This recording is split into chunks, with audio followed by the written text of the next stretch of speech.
Namun sebelum lanjut, silakan kalian klik tombol subscribe, lalu aktifkan tombol lonceng sebelah kanan sampai berdiri, supaya kalianlah pertama tahu ketika kami upload video terbaru. Yang menjadi penyebab keretakan rumah tangga yang paling banyak itu 3 hal. Pertama, soal mertua, adik atau kakak ipar. Yang kedua, soal perselingkuhan. Nah, perselingkuhan dibagi 2. Ada selingkuh hati, ada selingkuh fisik. Lalu yang ketiga adalah perbedaan tipe kepribadian yang sangat mencolok. Sebenarnya nggak cocok. Di awal-awal mau nikah udah tau nggak cocok nih, tapi dipaksa-paksain. Hanya soal waktu, jadi bom waktu meledak. Yang kita mau bahas mendalam sekarang adalah penyebab keretakan rumah tangga yang poin nomor 2 terbanyak di antara 3 penyebab tersebut, yaitu soal selingkuh. Oke, to the point saja ya. Ini semua edukasi seks ya. Tidak ada pornografi atau hal yang jorok di sini. Seks bukan yang terutama, betul. Karena yang terutama adalah kasih sayang, saling mengalah, saling melengkapi. Tapi seks itu penting. Nah, saya sering mendengar curhat dari mas-masnya, bapak-bapak, para suami, yang seringkali mengatakan, istriku itu loh mas, udah nggak mau melayani aku lagi. Kalau aku minta, selalu jawabannya, capek ah, udah, nggak mau. Kan kemarin udah, nggak, Malah ada seorang bapak-bapak yang menurut dia, istrinya kejam banget. Setiap kali minta, istrinya tuh ngasih punggung, langsung membalikkan badan, ngasih punggung. Saya akan bahas pelan-pelan ya, supaya kamu nggak salah paham. Saya ngerti banget bahwa wanita itu butuh rasa untuk bisa seperti itu. Nggak bisa yang tanpa rasa. Kalaupun tanpa rasa dilakukan hanya kewajiban. Kayak datar, hambar gitu. Wanita butuh rasa. Nah, laki-laki neuropsikologinya berbeda. Laki-laki tuh butuh ya butuh aja gitu loh. Makanya ada istilah dalam buku bahasa Inggris yang saya pernah baca, buku psikologi dalam bahasa Inggris, for sex, women need reason and feeling, while men need a bed. Wanita butuh rasa dan alasan, sementara laki-laki hanya butuh ranjang aja udah. Nah, sekarang saya ingin menyampaikan hal yang sangat penting. Wahai para istri, kalau kamu lagi nggak mood untuk melayani suami, kalau kamu lagi capek, mohon redaksi pernyataan jawaban kamu itu diganti dengan kosakata yang lain. Biasanya mungkin kamu berkata, nggak deh, nggak lagi capek, nggak lagi nggak pengen. Ini udah terlalu malam, udah tengah malam, aku kurang tidur. Duh, besok banyak kerjaan. Nggak, mau tidur sekarang ah. Kan kemarin udah. Apapun jawaban-jawaban yang sudah ada selama ini, mohon diganti dengan, maaf ya sayang, kita coba besok ya. Maaf ya sayang, semoga besok bisa ya. Jadi ada kata-kata begitu tuh. Minta maaf, lalu utarakan rencana.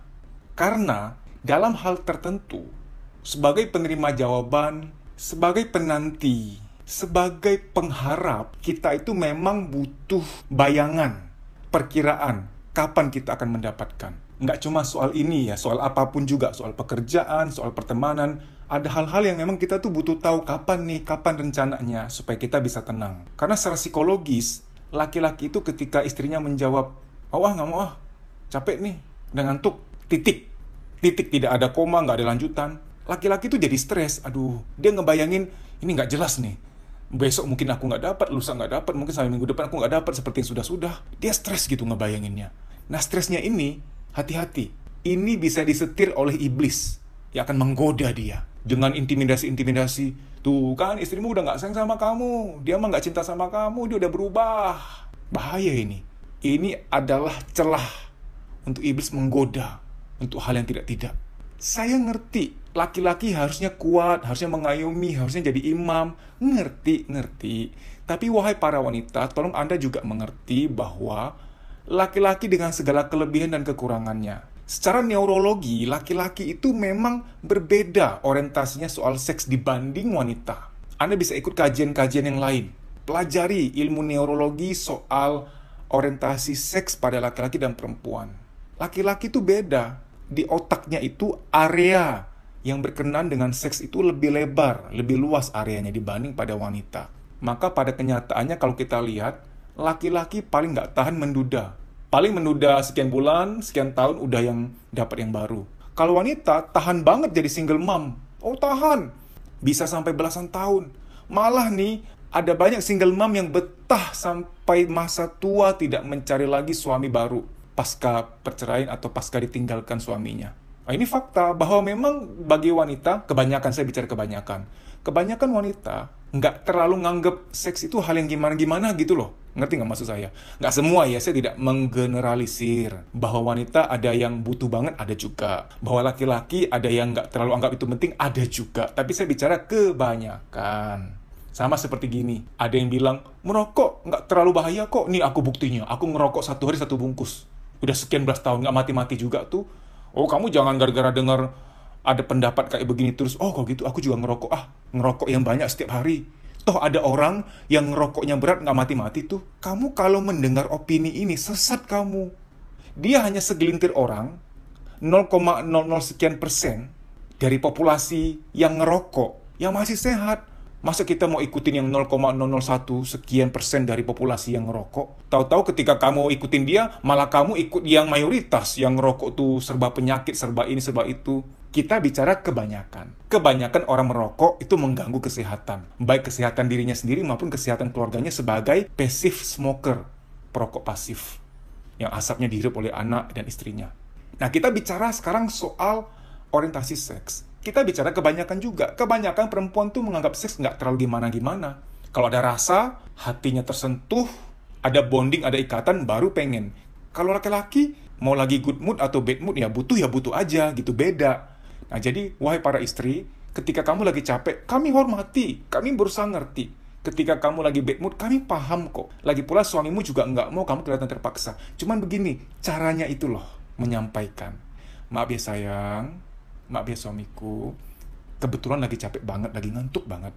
Boleh nggak besok aja kita coba ya? Semoga besok bisa ya. Kamu kalau ngomong gitu, enak gitu loh kedengarannya. Enak.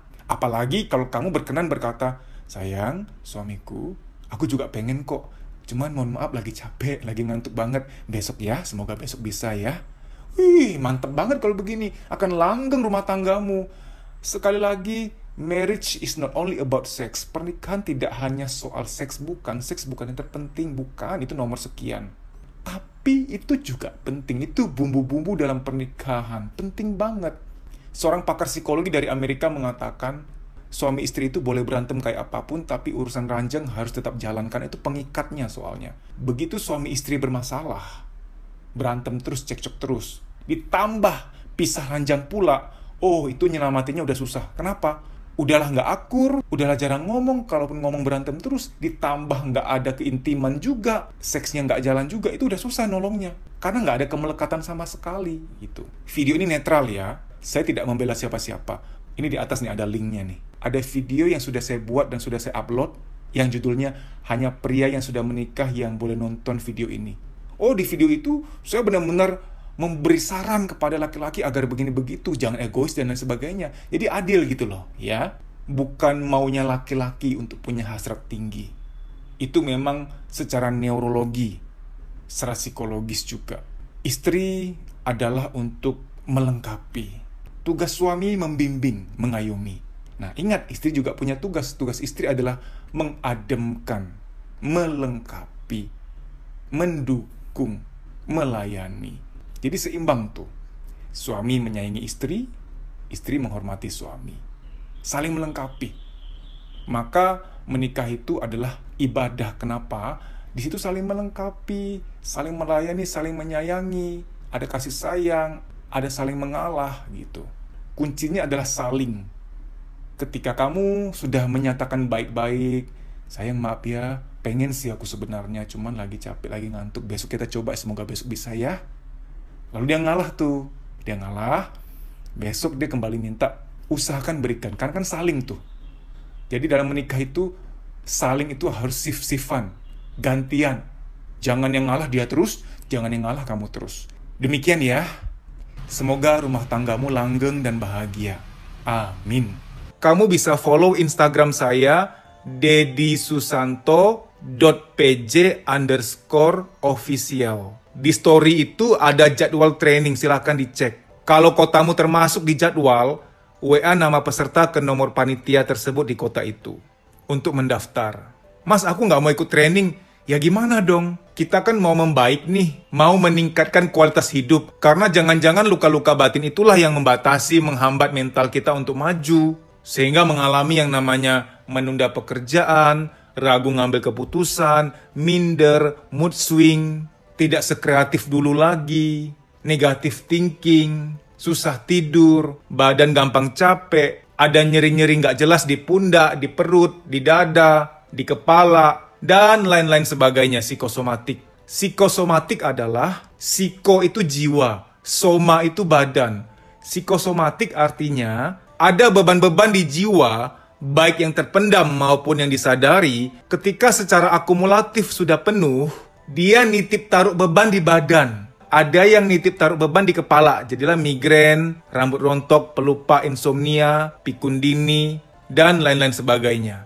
Kalau ketombe karena salah sampo ya, beda jurusan itu. Burua kakak. Ada orang yang ketika jiwanya sudah penuh, jiwanya itu nitip taruh beban di perut. Jadilah mah, nyeri head berlebihan, nafsu makan tinggi, nafsu makan rendah, dan lain-lain sebagainya. Saya nggak mau sebut nama-nama penyakit lain yang wah ya. Tidak baik menyebut nama-nama penyakit seperti itu karena dapat mensugesti. Saya sebutkan hanya gejala-gejala kesehatan yang sering dialami oleh kita semua, yang ringan-ringan. Time doesn't heal. Waktu tidak menyembuhkan. Kita perlu berusaha untuk memulihkan diri kita. Ada doa, ada usaha. Harus seimbang. Kalau ternyata setelah kamu lihat jadwal di Instagram saya, tidak ada kotamu terdaftar di situ, apa boleh buat kamu ikut training secara pribadi. Ini coaching pribadi. Nanti via WA call dengan saya. Tapi harus daftar dulu. Nah, daftarnya agak beda. DM, Instagram, kuliah psikologi. Daftar di situ DM dulu. Bilang bahwa kamu mau daftar training private, coaching private. Tapi saya harus sampaikan ya, bahwa training publik itu jauh lebih melegakan dibanding terapi personal. Semoga kota kamu termasuk dalam list jadwal training kami. Itu lebih baik. Namun kalau tidak ada dalam jadwal, ya apa boleh buat, ikut coaching private. Baik demikian ya, semoga informasi ini bermanfaat. Terima kasih.